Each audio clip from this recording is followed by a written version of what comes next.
Let's talk about luxury. For years, we thought it meant Paris runways, Milan showrooms, Italian leather stitched by some mythical 70-year-old craftsman in some exotic town. We bought the fantasy and paid 5, 10, sometimes even 50 times the actual cost just for the label.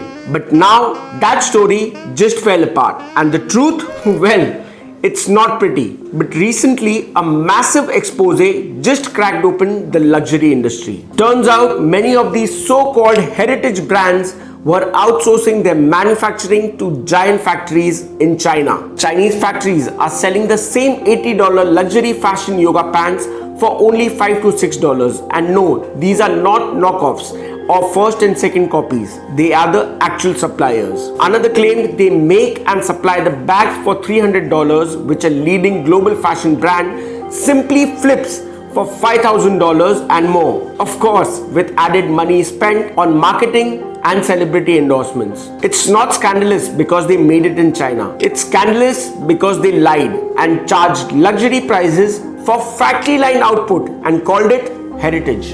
And now, people are asking questions they should have asked years ago. What does luxury even mean anymore? People are taking a pause on chasing price tags. They want to know who made it, how was it made, and why does it matter? And this shift, it cracks open a massive opportunity for India. And here's what's working in our favor. We don't need to manufacture legacy. We're living in it. India's artisan economy runs across 744 craft clusters across places like Surat, Agra, Lucknow, Varanasi, Chennai, Hyderabad and Mumbai, and is powered by 500,000 artisans. Numerous of them are women. We have skilled artisans who have been creating heritage products for generations. Banarasi silk alone supports over 30,000 weavers. We just never thought of it as luxury. Instead, we called it ethnic and traditional, while the Western world turned factory-made goods into so-called heritage.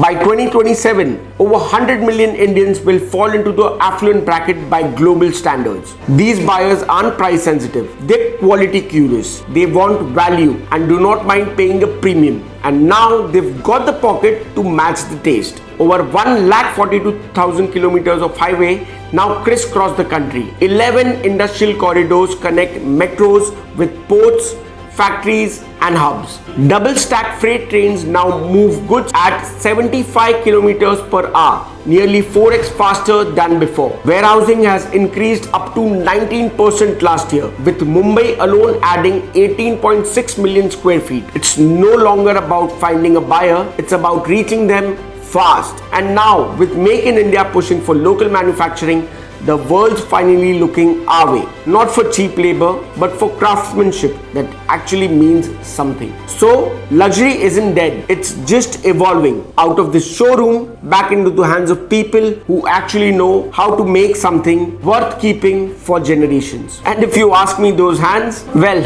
a lot of them are right here in India.